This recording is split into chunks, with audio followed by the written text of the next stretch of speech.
જાલોદ પ્રાંત કચેરી ખાતે અસરગ્રસ્ત 14 ગામના ખેડૂતોની આગેવાનો સાથે વહીવટીતંત્રની સંકલન બેઠક યોજાઈ. દાહોદ જિલ્લામાંથી પસાર થતા મહત્વાકાંક્ષી દિલ્હી મુંબઈ કોરિડોર પ્રોજેક્ટની કામગીરી અને સ્થાનિક પ્રશ્નોના નિરાકરણ અર્થે જાલોદ પ્રાંત કચેરી ખાતે એક મહત્વપૂર્ણ સંકલન બેઠકનું આયોજન કરવામાં આવ્યું હતું.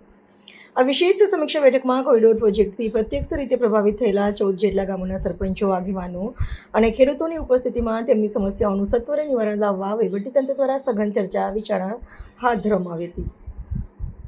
આ ઉચ્ચસ્તરીય બેઠકમાં national highway authority of India, પ્રાંત કચેરી, મામલતદાર કચેરી તેમજ તાલુકા વિકાસ અધિકારી સહિતના વિવિધ સંબંધિત વિભાગોના ઉચ્ચ અધિકારીઓ હાજર રહ્યા હતા. સમીક્ષા દરમિયાન અસરગ્રસ્ત ગ્રામજનોને ખેડૂતો આગેવાનો દ્વારા જમીન સંપાદન, વૈકલ્પિક માર્ગોની વ્યવસ્થા, માળખાગત સવલતો અને લાંબા સમયથી ઉકેલની રાહ જોતા અન્ય સ્થાનિક પ્રશ્નો અંગે તંત્ર સમક્ષ સવિસ્તાર રજૂઆતો કરવામાં આવી હતી, જેથી પ્રોજેક્ટના અમલીકરણ અને સ્થાનિકોના હિતો વચ્ચે યોગ્ય સમન્વય સ્થાપિત કરી શકાય. ગ્રામ્ય આગેવાનો અને ખેડૂતોએ તેમના તમામ પડતર પ્રશ્નોનું વહેલી તકે અને હકારાત્મક નિરાકરણ લાવવા વહીવટીતંત્ર સમક્ષ ભારપૂર્વક માંગણી કરી હતી. આ રજૂઆતોને ગંભીરતાથી લઈને પ્રાંત અધિકારીએ તમામ સંબંધિત વિભાગોના અધિકારીઓને પરસ્પર સંકલન સાધીને વિકાસલક્ષી કામોને વેગ આપવા અને અસરગ્રસ્તોની વ્યાજબી સમસ્યાઓનો તાત્કાલિક ધોરણે નિકાલ લાવવા માટે જરૂરી દિશા નિર્દેશો જારી કર્યા હતા. સરકારશ્રી દ્વારા અમારા જાલોદ તાલુકામાં 14 ગામોની અંદર જે અમારા આદિવાસી ખેડૂત ખાતેદારો હતા એમની જમીનમાં દિલ્હી મુંબઈ કોરિડોર હાઈવે પસાર કરવા માટે જાહેરનામું પ્રસિદ્ધ કર્યું. એનો સતત 4 વર્ષ સુધી અમે વિરોધ કર્યો. તેમ છતાં સરકારે તંત્રને આગળ કરીને જે અમારી જમીન હતી એ સસ્તા ભાવે છીનવી લીધી અને એ જમીન છીનવતા જ્યારે હાઈવેનું કામકાજ ચાલુ થયું તે વખતે આ બાંધકામની અંદર અમારા જે ગરીબ આદિવાસી ખેડૂત ખાતેદારો હતા એમની જે મૂળભૂત સુવિધા હતી એ છીનવાઈ ગયેલી. એના માટે અમે છેલ્લા 5 વર્ષથી લડાઈ લડતા જઈને અનેક આંદોલનો કર્યા, અનેક આવેદનપત્રો આપ્યા, રૂબરૂ મુલાકાતો કરી. તે છતાં સરકાર અને તંત્રના પેટનું પાણી ના હાલ્યું અને આજે અમારા માણસોને ખૂબ આ મૂળભૂત સુવિધાઓને કારણે મુસીબતનો સામનો કરવો પડી રહ્યો છે. તે ઓછું તેમ સરકારશ્રી દ્વારા અમારા 14 ગામની અંદર જ એક ડોમેસ્ટિક એરપોર્ટ મંજૂર કરવામાં આવ્યું અને ડોમેસ્ટિક એરપોર્ટની અંદર અમારા કુલ 11 ગામોના જે આદિવાસીઓ છે એમની જમીન જવાની છે. એ ઓછું હોય તેમ ફરીથી જીઆઈડીસી મંજૂર કરવામાં આવી. એમાં અમારી 2 ગ્રામ પંચાયતો એટલે કે 5 જેટલા ગામોના આદિવાસી ખેડૂતો વિસ્થાપિત થવાના છે.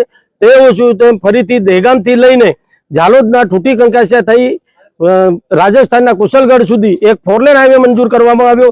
તેનો અમે સખત શબ્દોમાં વિરોધ કરીએ છીએ અને એ બધું ઓછું તેમ અમારા આદિવાસીઓનો ખાતમો કરવા માટે મધ્યપ્રદેશના નીમચથી લઈ રાજસ્થાનના પ્રતાપગઢ થઈ ગુજરાતના દાહોદ અને મધ્યપ્રદેશના અલીરાજપુરથી મહારાષ્ટ્રના નંદુરબાર જિલ્લા સુધી એટલે કે 4 રાજ્યોના 5 જિલ્લામાં થઈ 380 કિલોમીટર લાંબી જે રેલવે લાઇન મંજૂર કરવામાં આવી તેનો પણ અમે સખત વિરોધ કરીએ છીએ.